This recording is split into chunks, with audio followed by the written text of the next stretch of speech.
USA. Bali's national security advisors discuss matters of global security, economic cooperation. The South African official welcomed her counterparts on Tuesday, July 25, for the Bali's 13th National Security Advisors meeting in Sandton, Johannesburg. Our meeting is very important and necessary. We need to bear in mind the historical path Bali has traversed. The meeting of national security advisors and high representatives on national security is a platform for BRICS countries to carry out political and security cooperation. On Monday, Minister Khumbudzo Ntshavheni hosted a Friends of Bali's National Security Advisors meeting with their Bali's security counterparts. The Friends of Bali's countries in attendance were Belarus, Burundi, Cuba, Egypt, Kazakhstan, Saudi Arabia, and the United Arab Emirates. The Friends of Bali's are a group of countries who have expressed an interest in joining Bali's, those chairing prominent institutions of the Global South, and those invited as per the chair's prerogative.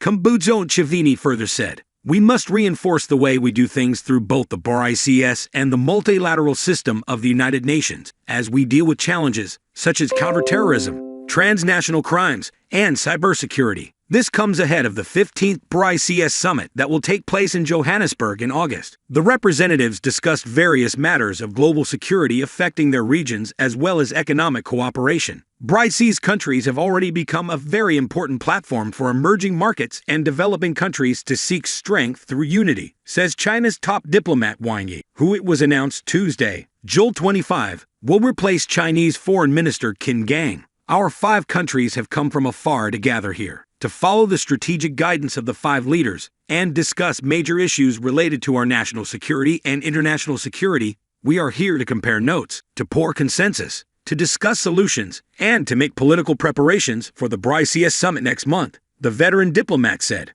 President Cyril Ramaphosa will next month host the 9th District Development Model, DDM, Presidential Imbizo at the Magwala Sports Field in the Chris Hani District Municipality in the Eastern Cape. The Imbizo will be held on Friday, 11 August. The Imbizo is a platform for face-to-face engagement between citizens and senior government leaders to hold the administration to account. It allows government to consult and brief communities on development and service delivery in various areas. The DDM was approved by government structures, including Cabinet, to integrate service delivery that will be more practical, achievable, implementable, measurable, and clearly aligned to the key priorities of the government. The model seeks to change the face of rural and urban landscapes by ensuring complementarity between urban and rural development, with a deliberate emphasis on local economic development. The Cabinet-approved district development model is due for implementation in all of South Africa's 44 municipal districts and 8 metropolitan. Preceding the Imbizo will be a series of build-up outreach activities led by ministers, MECs, and mayors in parts of the Chris Hani District Municipality and across the Eastern Cape Province. The model also seeks to ensure that municipalities are adequately supported and resourced to carry out their mandate. Sanews.gov.za Husna Kukundakwi is due in Manchester,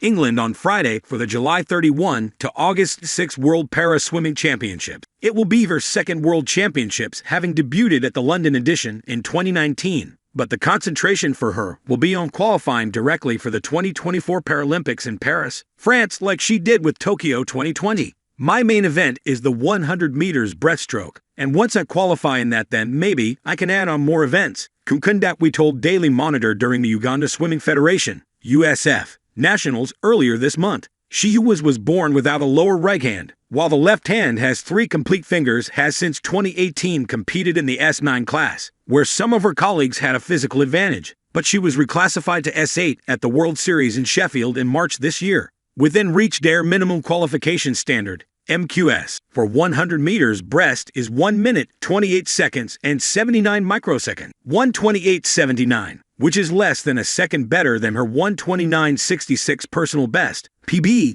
The swimmer believes it is an achievable goal, but she is also within the minimum entry time, MAT, that is 1:31.61. She will also compete in the 100 meters butterfly, where her personal best is 1:30.680, and the 200 meters individual medley, where her 3:12.91 from Sheffield was one of the times that earned her a ticket to Manchester. Kukundakwi is not far off the MET times for 100 meters fly, 1:34.00, and 200 meters M, 3:12.83. She rightly wants to keep her standard of qualifying on merit, but she was in May.